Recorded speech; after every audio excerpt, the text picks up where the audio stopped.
Welcome back to the White Stoner channel here on YouTube.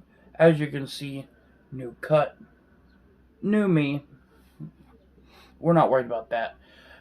Today we're going to be doing my top 10 favorite pay-per-views that I would not get bored watching ever, I don't think. And then, of course, some honorable mentions. But there were just so many I could have picked, really. So let's run this down. I didn't want to pick like a lot, as much as I could have, because there were so many good ones I could have picked. But let's run this down. So we have No Way Out 2007. Obviously this is not one of the best, but I just don't get bored watching it. The Cruiserweight opening for the Cruiserweight title was awesome. King Booker versus Kane was pretty good. Hardy's and Chris Benoit versus Eminem and Montel or MVP was really good, I thought. And then we had Batista and Undertaker versus John Cena and Shawn Michaels for as your WrestleMania opponents in a tag team match. Never thought of. Just a great idea they had that time. Next up, a pay-per-view that does not really get talked about a lot. I'm not sure why. TLC 2009, the first TLC pay-per-view. I really enjoyed this one. Every time I watch it, I feel like the same little boy who rented it from Family Video around when it first came out and watched it for the first time. I really enjoyed it when it first came out, and I still enjoy it today. So, before we actually continue, when the gimmick pay-per-views first started, like Money in the Bank, TLC, Hell in a Cell, I thought they were all great. So I don't know what they did now. Some are good, some aren't anymore. But I don't know what they did. They need to go back to the way they were. Like this one. This pay-per-view, in my opinion, was awesome. We had, let's see, Christian and Shelton Benjamin in a pretty good opening ECW title match, I thought. I was not expecting that. And then we had John Cena and Sheamus for the WWE title. That was pretty good too. Batista and Undertaker. Always fun to watch them go at it in a chair match, which was pretty cool. DX versus Jericho for the Unification Tag Team Championships. Just all around a pretty good pay-per-view in my opinion. Next up, we have one pay-per-view I know everybody likes. The 2010 Royal Rumble.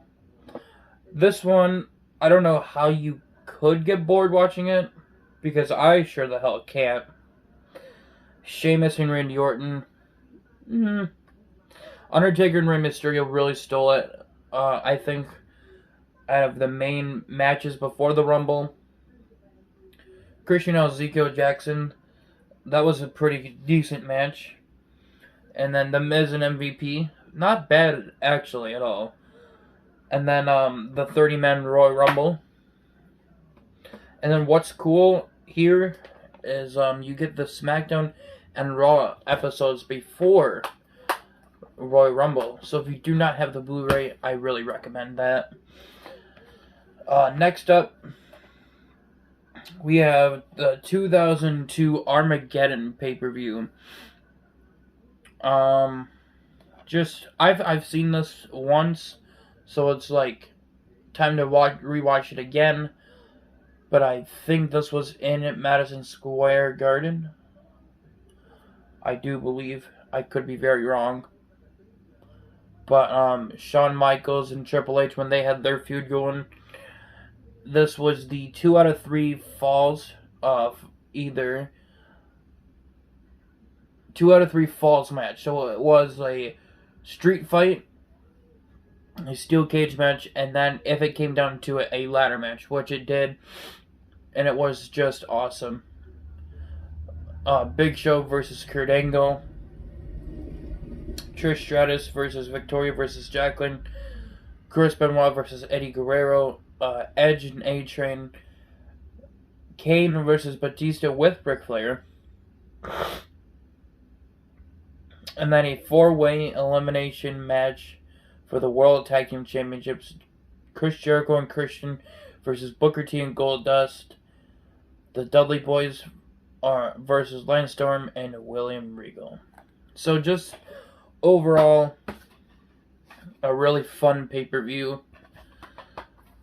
And then for my last honorable mention, we have, again, another pay-per-view that does not get talked about too much in my opinion, I don't think. We have the 2009 Night of Champions pay-per-view. And each title on here, I love so much.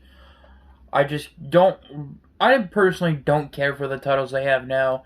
The Universal title is growing on me. The WWE title is kind of getting there. But the United States Championship and the Intercontinental Championship are pretty fucking ugly, in my opinion. So that's the one I love, and then that's the one I love too. But this one is such a good show, in my opinion. You have the WrestleMania 24 rematch between Randy Orton, Triple H, and John Cena. How ironic of it that Randy Orton is WWE Champion going in this, which is super cool. CM Punk and Jeff Hardy during their feud, which was a great match here. Kofi Kingston versus Primo. That's right, Primo actually made the show. Versus MVP versus Carlito, Jack Swagger, and The Miz. When they actually used Carlito and Primo properly, I liked them as tag team champions. When they were the unified tag team champions, that was cool. Tommy Dreamer and Christian for the ECW Championship. Chris Jericho and a mystery partner at the time versus Ted DiBiase and Cody Rhodes.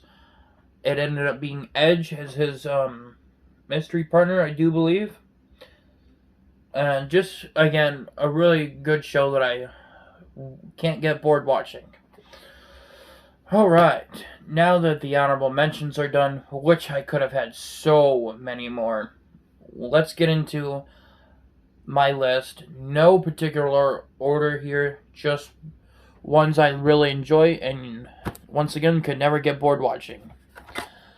So starting it off, we have my all-time favorite Royal Rumble, the 2007 Royal Rumble. So no matter how many times I watch it, no matter how many times I've seen it, I just can't get bored watching this show. It's so much fun to watch, and it just keeps me excited every time I watch it. Now, backstory on this one. So, a long time ago, not in a galaxy far, far away, I tried ordering this pay-per-view, and somehow it got canceled. I don't understand that, but thank God I have it today, because it's such an important pay-per-view in my life. We have John Cena and Umaga in such a fantastic last man standing match. It really, in my opinion, could have gone either way. Seeing Umaga as WWE Champion would have been really, really cool.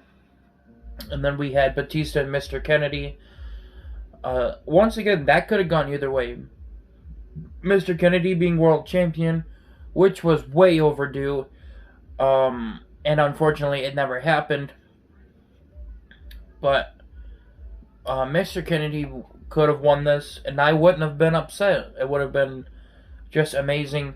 And then, of course, we had Bobby Lashley versus Test, which we will not talk about.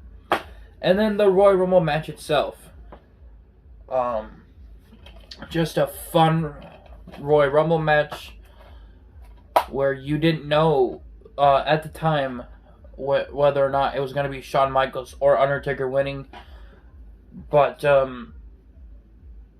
it was in Texas, so I'm glad they had two Texans dish it out. Next up, so we have my second favorite Royal Rumble of all time, the 2017 Royal Rumble, which I would love to have this one on Blu-ray. We have Charlotte versus Bayley, Roman Reigns versus Kevin Owens, and then, of course, we had the meeting between Undertaker and Goldberg in the Rumble, and then John Cena versus AJ Styles, where John Cena became a 16-time champion. Whether or not you like that, I thought it was pretty cool. And then, actually, for the first time that I've noticed, I love how they don't have John Cena actually centered and all about him on a cover.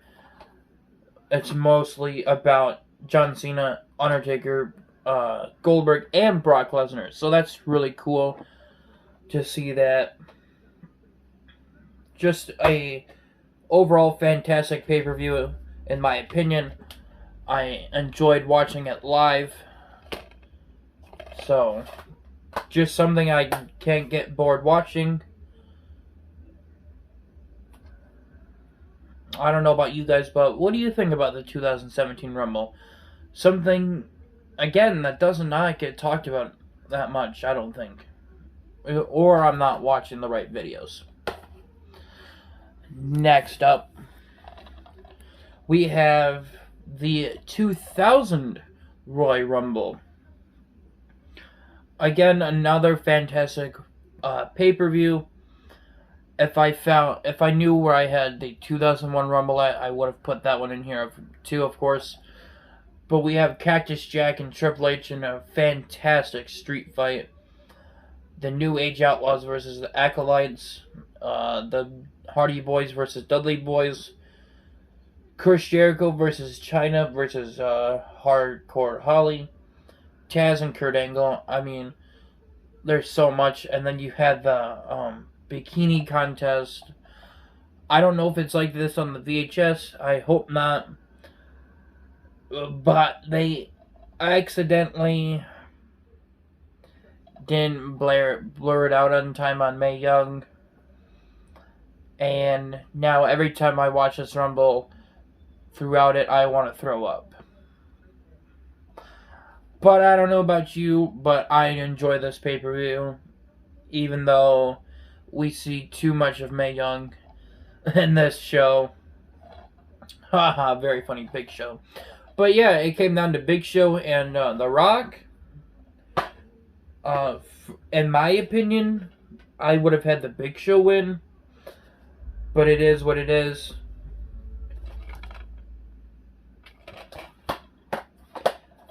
To me, Big Show should have won a Royal Rumble for sure. But I can't always get what I want.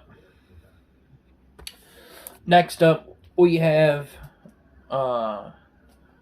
WrestleMania 17.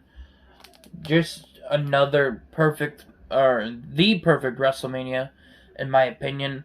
Not one horrible match on here. Nothing terrible happened here. We had The Rock and Stone Cold, obviously in the main event. TLC 2, Dudley Boys, Edge and Christian, and the Hardy Boys. To me, it would have been cool if the Hardy Boys won here, and then at SummerSlam, either Edge and Christian, and then at WrestleMania 16, the Dudley Boys could have retained.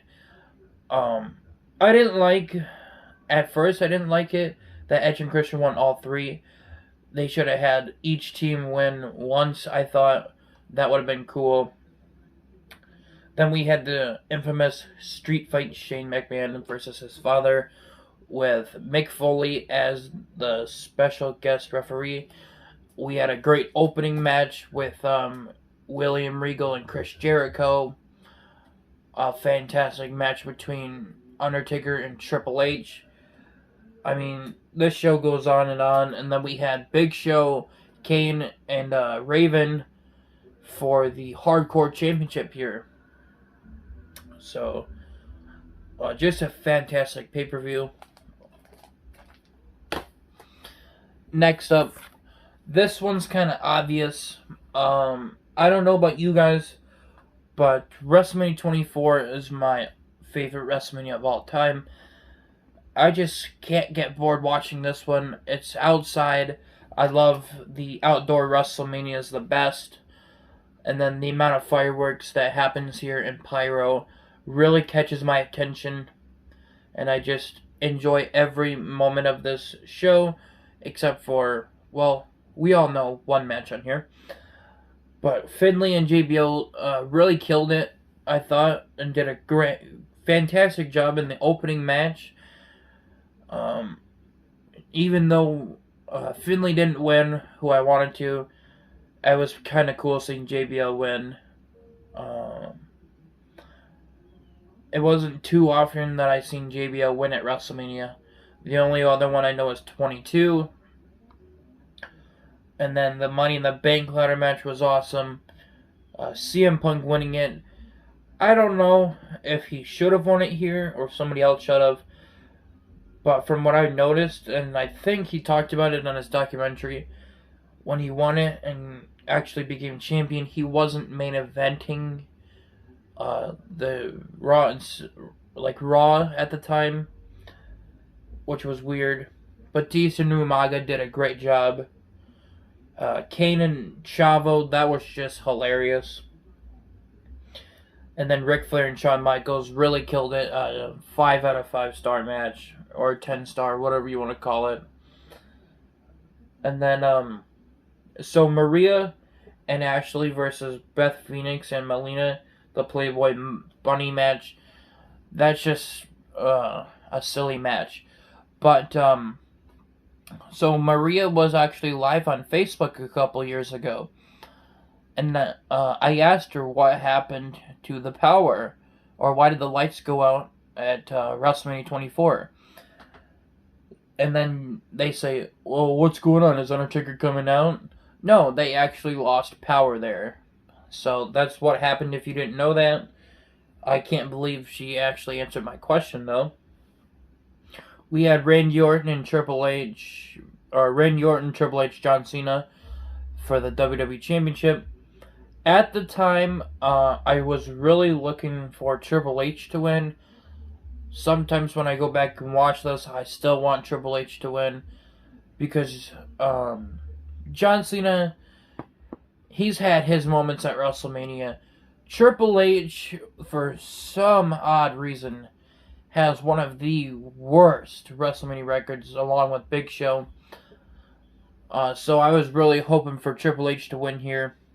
And then, ironically enough, in my opinion, at WrestleMania 25, not to get off topic too much, but Randy Orton should have won the main event at WrestleMania 25. Because it didn't make any sense for them to have him lose at WrestleMania 25 and then fucking have him win at Backlash the next pay-per-view. What the fuck? Same thing here. Why did they have Randy Orton retain his title and then lose it to Triple H the next fucking month? Why not have him win here and then retain it at Backlash? That's what they should have done in 2009 also. Big Show and Floyd Money Mayweather, we all know how that could have went down. We are not going to talk about it. It's just, when I watch that match, it's funny to hear what Floyd Mayweather's trainers and idiots have to say. It's just really funny if you listen to them more and not really pay attention to the match. Then we have my favorite Undertaker streak match of all time. Edge and Undertaker really did it. I've never seen anybody counter The Undertaker like that ever, and Edge was the one to do it at this WrestleMania. And then we had a fantastic Hall of Fame class. We had the Briscoes, Eddie Graham, Rocky Johnson, Gordon Solly, Mae Young, Peter Maivia, and then the Nature Boy himself, Ric Flair. Next up. So everybody says that the 2011 Money in the Bank pay-per-view is the greatest one of all time. It's up there, but for me personally, the 2016 Money in the Bank pay-per-view is the greatest of all time. I really enjoy this one over 2011 so much, and ironically enough, if you can see it, it even says the greatest Money in the Bank pay-per-view in history. So yes, we have a extremely noticeable, I would say, spoiler cover. But I don't give a damn. This spoiler cover is fucking amazing. You have the Shield.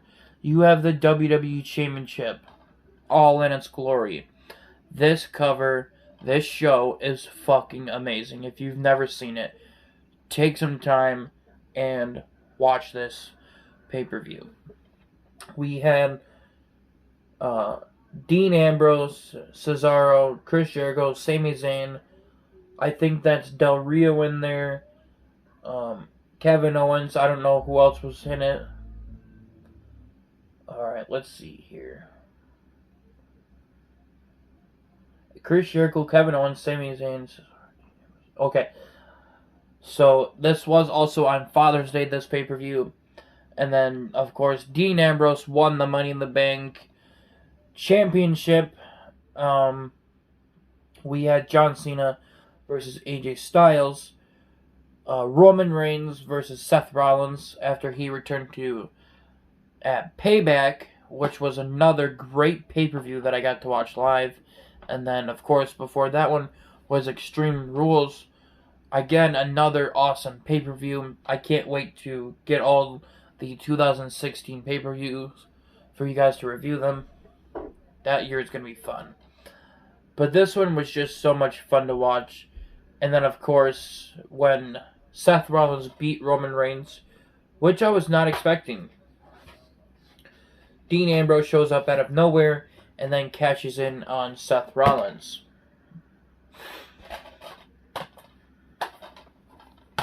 Next up, we have the 2008 Armageddon pay-per-view. I don't know about you guys, but this cover is kind of strange, but it kind of works. This one I can't get bored watching because, well, first off, it's part of my childhood. Second, we have John Cena and Chris Jericho in a great match. Batista and Randy Orton, really good. Rey Mysterio versus CM Punk. I think this was their first time having a match together, honestly.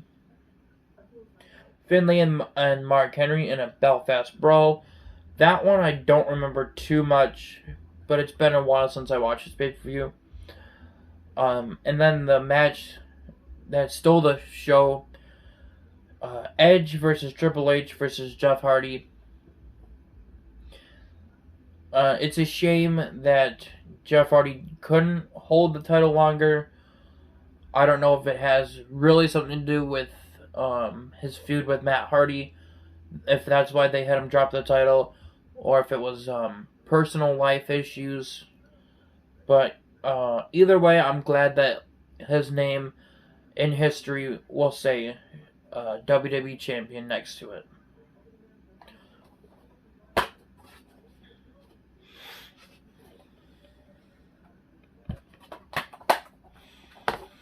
Next up, another Royal Rumble one. The Royal Rumble, to me, just can't be boring. Whether it's a good Rumble or not, they can't be boring because you don't know who's going to enter. And then it's just so exciting. Like, 2011 Rumble, for instance, really isn't my favorite, but when I watched it, I was never bored. because I always like seeing the excitement of the crowd of who's coming out.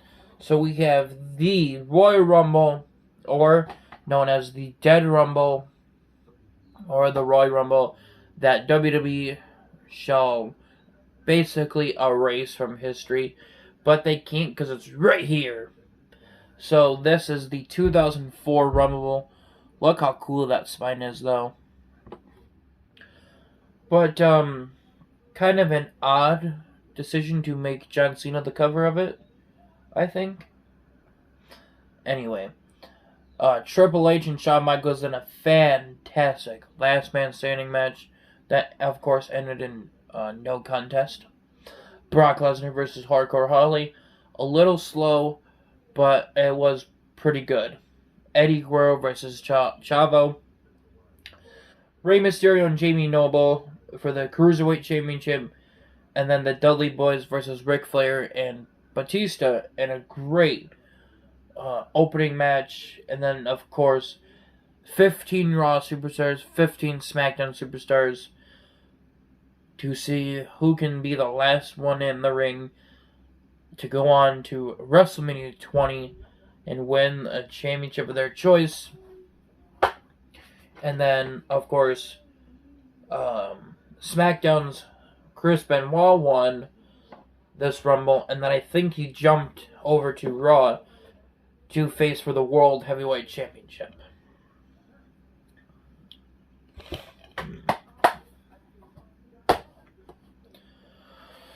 Alright, we are down to our last 3 pay-per-views that I could never get bored watching. We have WrestleMania 22. I didn't want to put too many WrestleManias in here because that's kind of, well, we know how good the good WrestleManias are.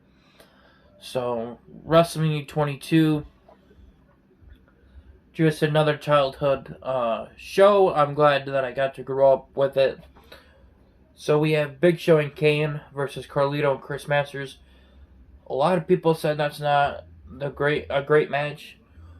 Don't listen to them. It's a good match, and that's all it is. A good match. The Money in the Bank ladder match was awesome. RVD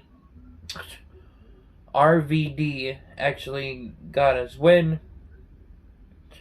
Chris Benoit and JBL was a great match. Unfortunately, I didn't like the winner.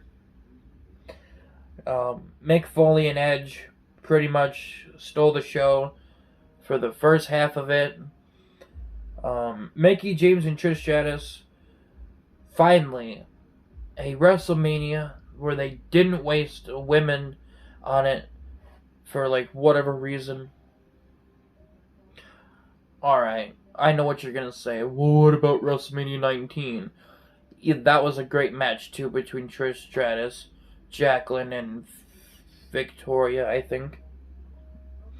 But you understand what I'm getting at. They actually put a one-on-one women's match at WrestleMania, and it wasn't a waste of time. It was a great match. We had Undertaker versus Mark Henry in a casket match. Now, a lot of you guys say you don't like it. Well, I'm that one odd guy. I enjoyed that match. And then, of course, my favorite match on here, Shawn Michaels versus Vince McMahon. Rey Mysterio, Randy Orton, and Kurt Angle stole the show for SmackDown, of course. And then, we had John Cena versus Triple H. Once again, I was expecting Triple H to win, but I'm not upset that John Cena won either. And then, of course, we have the number 1 spot for a pay-per-view I don't think I could ever get bored watching. I would love to have a new one, but finding this at Mega Replay in Indiana just is super cool. We have both copies of WrestleMania 23. This even could have been the cover of the DVD, I think. Somebody else said that too. But this, once again, is my first ever DVD that I ever got that was wrestling. my first ever WrestleMania that I ever got to see, and then my first ever Undertaker streak match I ever got to see. So we have Chris Benoit and MVP, just a great match. Kane and Great Khali, a little slow, but to me it was not bad at all. And then the ECW Originals versus the New Breed was a fun match too. I wouldn't say it was that good of a match, but it was a lot of fun to watch. The Money in the Bank opening match, that was really cool seeing that. And then Mr. Kennedy winning was a little bad, kind of yes and no. I like that he won at WrestleMania, but I read an article on the internet saying that Edge technically was supposed to win this Money in the Bank ladder match. I don't know why, but he couldn't because of a broken jaw. So that's why they had Jeff Hardy jump on the ladder to technically get him out of the match. But and then that's why Edge won the Money in the Bank match from Mr. Kennedy on Raw. Bobby Lashley and Umaga, a lot of people disregard or like talk bad about that match. I don't know why. If you like disregard the hair versus hair part, and if you just focus on Bobby Lashley versus Umaga the match, that's a great match. And then of course Batista and Undertaker for the world title, and then which by the way went on a little too short. It went on after Chris Benoit MVP. Now if it went on, I know the more I think about it, I know they can't have two world titles back to back. I kind of wish they could have, because this show like that would have been fantastic. And then it was John Cena versus Shawn Michaels for the WWE Championship. But if you look here at the back, it says right here Undertaker and Batista, and then it's John Cena and Shawn Michaels. If it went like that at the show, that show would have been awesome. So there you go, guys. Those are my honorable mentions, and then my top 10 favorite pay-per-views that I could never get bored watching. Take some time, subscribe to the channel if you have not. We are almost at 370. Leave a like on this, and then it does not matter what year it is, what brand it is. It could literally be AEW, Impact, Ring of Honor, WCW, WCCW, ECW, AEW. Like I said, it doesn't matter. Let me know what your number or your favorite pay-per-view that you could never get bored watching is. And your host, White Stoner, is out.